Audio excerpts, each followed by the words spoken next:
Hello again, everybody. Thank you for watching. Always one of our most anticipated episodes when Chris joins, gives us a unique perspective on so many different things with his sharing his experiences with us and his knowledge, and we greatly appreciate it. Chris, how are you?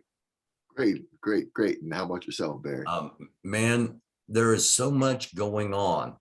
Um, we got the possibility of Rahowa here in our country. We'll talk about that in a little bit. We've got Israel getting ready to attack Iran and getting ready for the counterattack coming from various locations. We've got Russia that's going to have to do something big here, or they're going to be in a situation that's unacceptable to Putin. We've got so many things going on, and then there are things that are just like that are big that aren't getting talked about that tie all of this together. You called the other day and said there's a coup attempt in Maui or in Mali. Let me just pop this up on the screen real quick so people know. This is Mali and the western part of Africa.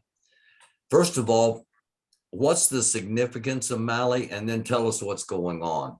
Okay, well, the significance of Mali to the French is, of course, and I've always said this in your previous episodes, is always the natural resources. Okay, so when we take a look at what the French were actually there to do, as opposed to what they said they were to do, they said that they were actually there to help with fighting the jihadists. So it was a counterterrorism mission. Okay, but in all actuality, that's just what we call a cover for action. Okay, that's not exactly what they were there for. They were there for actually the natural resources to fund France to do whatever they needed to get done. Okay, Yeah. So I mean, honestly, if you want to fight jihadists, you could go anywhere in the globe, right, and fight jihadists, right? So I mean, why would you pick right there, in Mali and in these surrounding countries around Mali? It's because of the natural resources. And furthermore, um, what European country is really there to help Black people fight to get Islamist or jihadist, out of the country? So, I take a look at it like that as well. We Right. look at the two countries that are involved in trying to liberate Mali are Russia and France. Right. And neither one of them are known as giant counter-terrorist people. This is about getting a foothold for natural resources. It all goes back to money, as we always say. Of course, and we know economics controls all.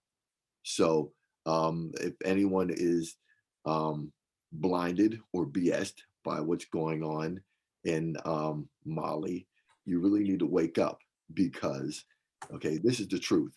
Once France was kicked out and Mali said, all right, we're cutting all ties with France, no military action, no military, no nothing. Then you knew France was going to get back at Mali, but then also they want to get back at Russia. And I said this, I think, in one of your earlier episodes. Once I found out that, yeah, I think once I found out that Mali was cutting ties with France, I said, and bringing Russia in, the Wagner Group, I said, yeah, there's going to be a problem because now France is getting cut out of all their money and their natural resources. So I said, there's going to be retaliation. And I said, it wasn't going to be direct. I said, but it'd always be indirect, right? Use of proxy. So, right, use of proxies, exactly. And what allegedly, this is unconfirmed, what France did the other day was they were using Malian military officers from the army to attempt to overthrow the current regime in Mali, but it failed. Okay. Okay. So that was actually that was their way, if it was succeeded, to push out the Wagner Group, because that's, those are France's puppets, right? That's their puppet regime that they put into place, and then all of a sudden, France will be back in there. It's just business as usual, but it failed. You see, Yeah. so because it failed, look for the next phase. Okay, now it might be jihadists attacking Bamako, Mali. You see what I'm saying? Mm-hmm. And honestly, France will be behind that as well. Wow. And that's how, sometimes these things play out. And that adds to our puzzle pieces, connecting the dots, whatever you want to say, as far as what's going on in Ukraine. Why is France so trying to cozy up so much with Putin and Russia? Well, they've got conflict going on behind the scenes elsewhere as well. Exactly, right? And normal people don't know that. They have no clue that all this multi-layer things are happening that impact all of us. Right. And I think we discussed that in your prior episodes. So, and we take a look at in Burkina Faso, which is neighbor to Mali, and what happened in Burkina Faso. And I also said this in one of your previous episodes, that that when the Wagner Group was trying to get into Burkina Faso, but the president of Wagner Group, or excuse me, the president of Burkina Faso didn't want the Wagner Group in there. So the Wagner Group found someone in the military, I think it was a colonel or a lieutenant colonel, but had the military behind them and staged a coup, right? Mm-hmm. And arrested the president of Burkina Faso. So that allowed for the Wagner Group to come in to Burkina Faso. Does that make sense? Because it would have been the same thing in Mali, just reversed. Right. You see what I'm saying? Mm-hmm. So that's how things really occur. When countries went back in, and let's say the government doesn't want them in, so there has to be a coup to to make the way for them. Or if the coup fails, then they have to come up with some other action to overthrow that government. And I believe the next step from them to do something like that would be a terrorist attack, on soft targets within Bamako. Right. So that's the next step we anticipate happening over here. Terrorist attacks going on in Bamako. Right. But our government, if you look at our embassy website in Bamako, it says, be alert for terrorist attacks, in Bamako. But it coincided with the timing of when the Malian government cut ties with France and the military. So, and I told you everything's about timing as well. Right. So I was taking a look at that, and I'm just like, okay, well, like you haven't said too much about terrorist attacks before, but now all of a sudden you want to discuss the terrorist attacks when they start cutting ties. Yeah. You see what I'm saying? Yeah, the government gives us signals if we know what to look for. Just like they never say anything about what's going on as far as missile tests or anything in North Korea until after the fact. But this time they're saying, well, we've got some information that they may be planning a missile test while Biden is in South Korea. Well, that's more than just a little coincidental, and exactly what you're saying here. The same time the terrorist threats come up in Bamako, it's when France goes out. Right. Exactly. I mean, we just watch for things like that. Exactly. And just, most people would never think of something, things Right. like, but because of my line of work, I'm kind of like a little bit more sensitive, a little bit more keen to, picking up on things like that. What are the natural resources in this region? Because, it's not just Mali, it's not just Burkina Faso. We've heard things trying to have happened in Benin, in Togo, Right. all up and down the coast here. Right. Well, I can't give you specifics. I can give you in generals, you Okay, know, yeah. but like I think there's a lot of, like a lithium and a lot of cobalt. I think there's some uranium. Um, I'm So trying things to for electronics, right things for just in electronics. general.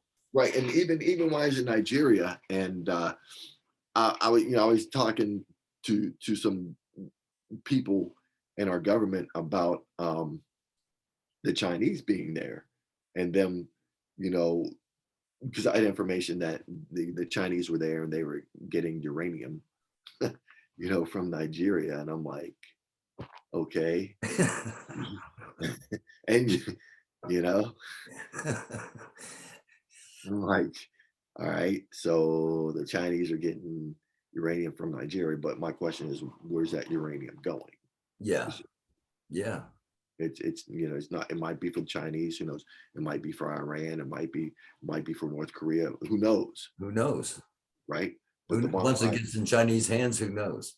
right? Exactly. And I had to let some officials know that, hey, look, this is what's going on over there. Like what are you going to do? If you can do anything at all, which you most likely they can't. But I'm giving you the heads up. On what's going on. So.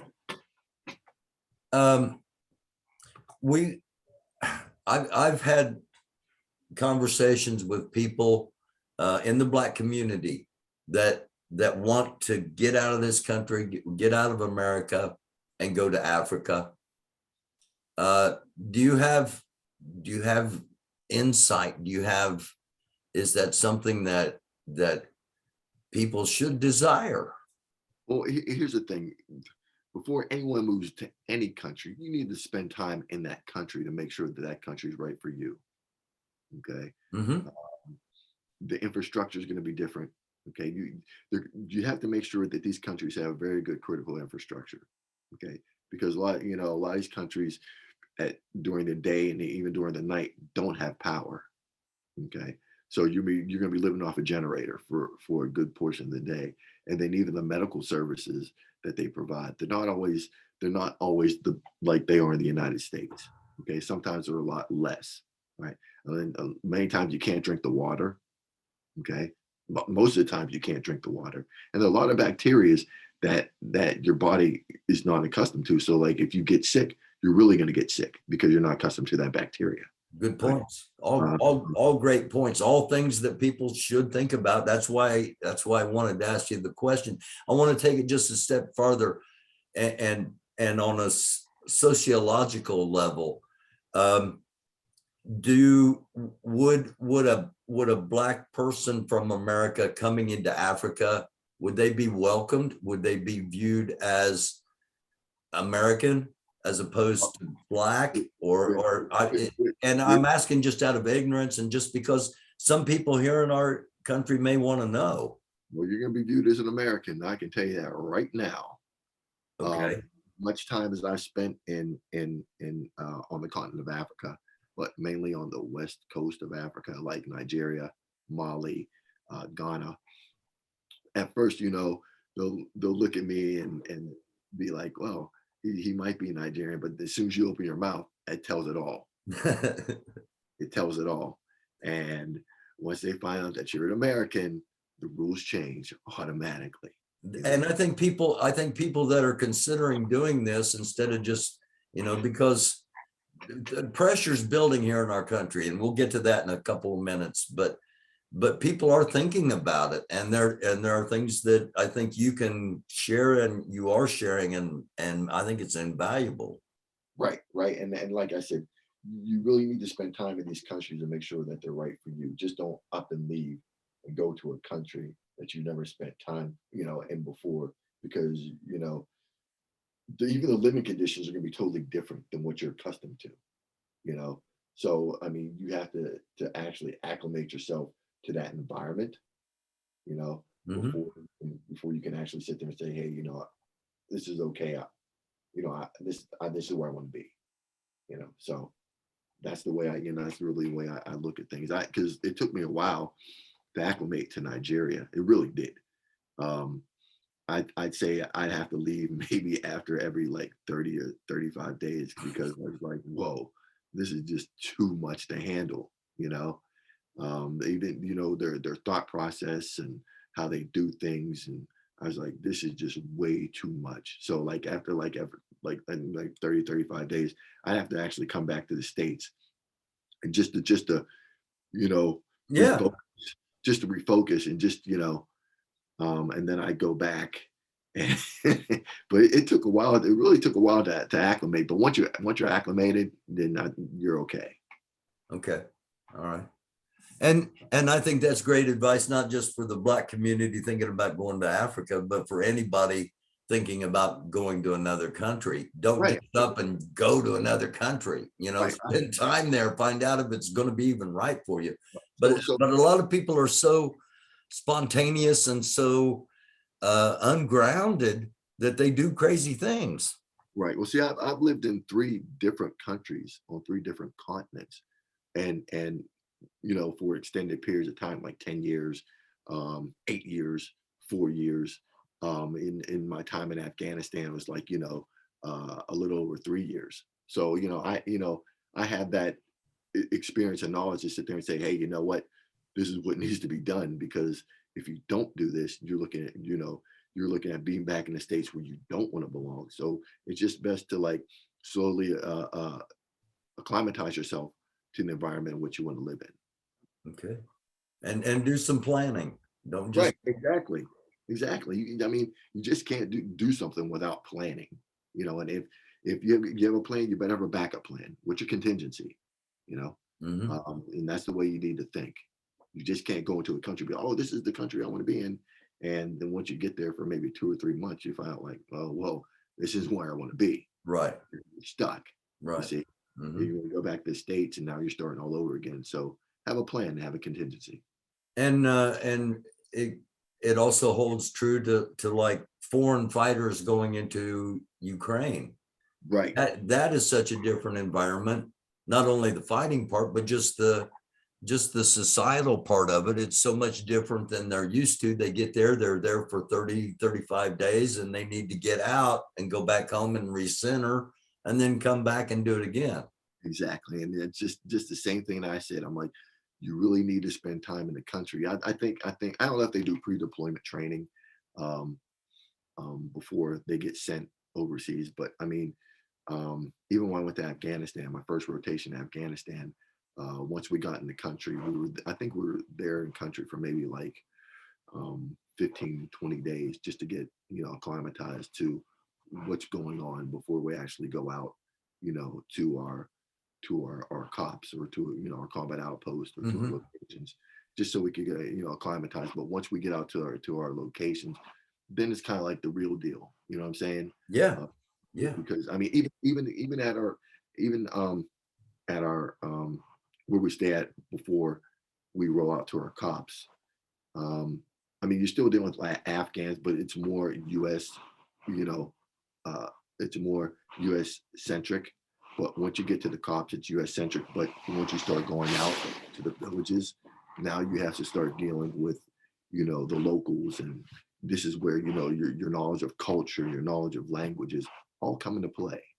You see, because you don't want to go there and be the ugly American, bringing your values and your customs and how you think, you know, to them. Now you have to start thinking like them to become effective. That's great. That's great. All right. RAHOA here in the United States. Um, it's not a new philosophy. It's a deeply ingrained philosophy. The concept of the white replacement theory, white supremacy, whatever whitewash they want to put on it now, it's rearing its head again, and I'm concerned that it's going to rear its head in a way that we haven't seen since like the 1930s, possibly. Right. So, you know, a lot of these extremists, you know, ISIS had a magazine called Inspire, right? I don't know if you're familiar with it, your audience is familiar with it. But it was kind of like what they're doing right now, right? They don't actually sit there and say, hey, we want Don't you to, kill Black people. They don't say that. right, you know, but they hint at it. They push people towards it. Right. And all it takes is, a few people to actually buy into that, which we call being radicalized, right? Hmm. For them to actually go out and to actually to subscribe to what they're saying, to actually go out and execute, what they want done. Right. See? So, I mean, most extremist groups, do the same thing, as you can see with what happened on I guess Saturday. Yeah. He said, he was inspired by whomever, Right. right? And just like I said, ISIS has a magazine. I think it's called Inspire. It's either ISIS AQ has a magazine called Inspire, and they pretty much, spew the same thing to get into people's heads to go out and commit, these attacks. So, Do you think there's a threat that it builds? If you have enough people that are weak-minded, you see, because that's all this really is, you're a weak-minded individual to sit there and believe this stuff and go on.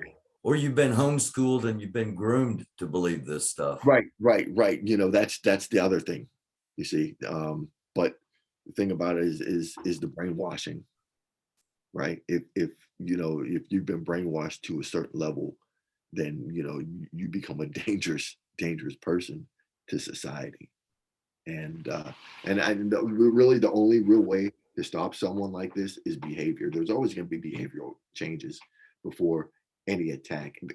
It's 99% of the time we can prevent an attack by behavior. All right. So there's always going to be pre-event indicators before any attack. Red flags. Right. Exactly. Pre-event indicators. And 99% of those come from behavioral changes. If you pay attention to those behavioral changes, you can catch an individuals before they launch an attack. If the people around them want them to be caught. Right. Instead of pushing them towards it. Exactly. So, I mean, they're always gonna leave something or do something, that's gonna, like I said, it's just the pre-event indicators. That's all. Yeah. Okay. All right. Let's go to Israel. They have a drill going on, the biggest drill they've ever done, called Chariots of Fire. And the information I'm getting is that the Israeli army, the Israeli forces are planning a massive attack on Iran.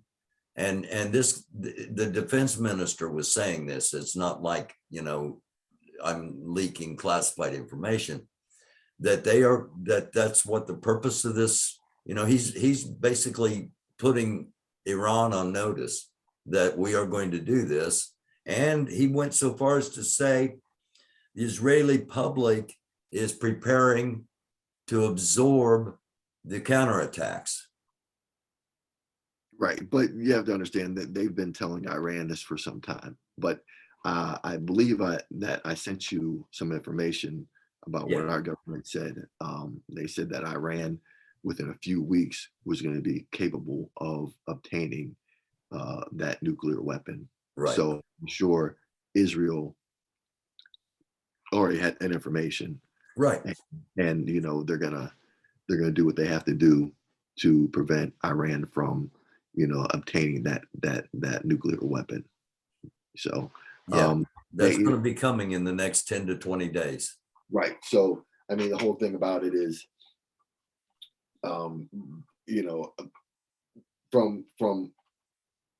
I guess a standpoint of military standpoint, I'm not going to tell my enemies what I'm going to do. I'm just going to, I'm not, I don't have to sit there and tell you, all right, we're going to bomb you and we're going to absorb whatever. I'm just going to do it, and I'm going to have a countermeasure to whatever you're going to do. You see. Mm-hmm. So whether the strike may be, it may not be.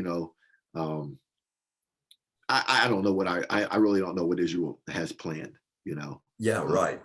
No one does. Yeah, we're just kind of speculating what could come and the ramifications if something happens. Right. So I mean, Israel should already have the countermeasures set up for any attack coming from Iran. or Hamas, or Hamas, or Hezbollah, or whoever, Syria. It doesn't matter, because best believe it's not just going to come from Iran. Right. You have everyone else. You have all of Iran's friends. Yeah, and the defense minister basically, I touched on it last night in kind of teasing that you were going to be on. He basically said Libya, Egypt, Syria, Hezbollah, and of course Iran, Right. and the militants in Iraq. Now, if all of that happens, does Saudi Arabia stab Israel in the back, and does Saudi Arabia jump in? Oh man, because the last information I heard Saudi and Iran were kind of trying to become friends, and I heard Saudi was kind of afraid of Iran because of the nuclear weapons. Okay, that's what I was hearing out. Now I don't know how true it is, but yeah, that's what I was getting. Okay, all right. So let's put all of that aside and move on to we'll end in Ukraine. The last time you were on, we talked about how Ukraine is the platform, Ukraine is the stage, if you will, but the conflict is actually going to end up being between the United States, Russia, and China. Eventually, and I think. Have you changed on that? I haven't. I mean, I understand that it's a long, slow process. War doesn't just happen normally.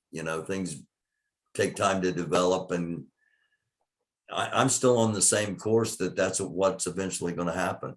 Right. You see how much money we're throwing at yeah, at Ukraine, right? Yeah, billions with a B.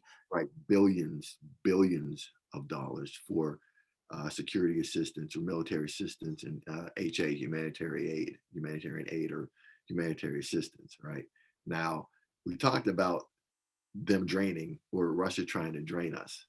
We brought that up, right? Mm-hmm. So you take a look what's going on right now, with the inflation and everything else going on in this country.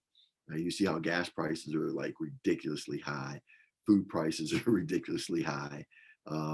You have all these problems, but then on top of that, you're starting to keep throwing money at the Ukrainian government to defeat Russia. And I kind of brought this out earlier on one of your early episodes, but then still, I was hearing China was staging like war game exercises, in the sea. Looking, to invade Taiwan. Now, we're going to do the same thing to Taiwan. Are we going to keep dumping money into Taiwan the same way we're dumping money to Ukraine? You see? We can't. We can't do both. Well, maybe we can. Maybe we can, but we can't the uprising that would happen politically and domestically here, right? Because we've tapped into our strategic oil reserves, and we're at the level of 1987 strategic oil reserves now. So that's something else that adds on top of it. Wheat has gone up 90% in this week, and there are food riots in Pakistan, Iraq, and Iran over bread now. So the whole food shortage, food security thing is very real. Very real. So you can imagine what's going to happen by next year if it's happening there now. Imagine what's going to happen in 3 to 6 months here. Exactly. Right. Yeah. So it's a big mess. Right. Yeah. So, I never really thought that it would I never thought like it would come to this, like, food security or food shortages, but like some people have plans to like totally destroy countries economically. Mm-hmm. And war is one way to do it. Yeah. So it's just what it is. It is what it is.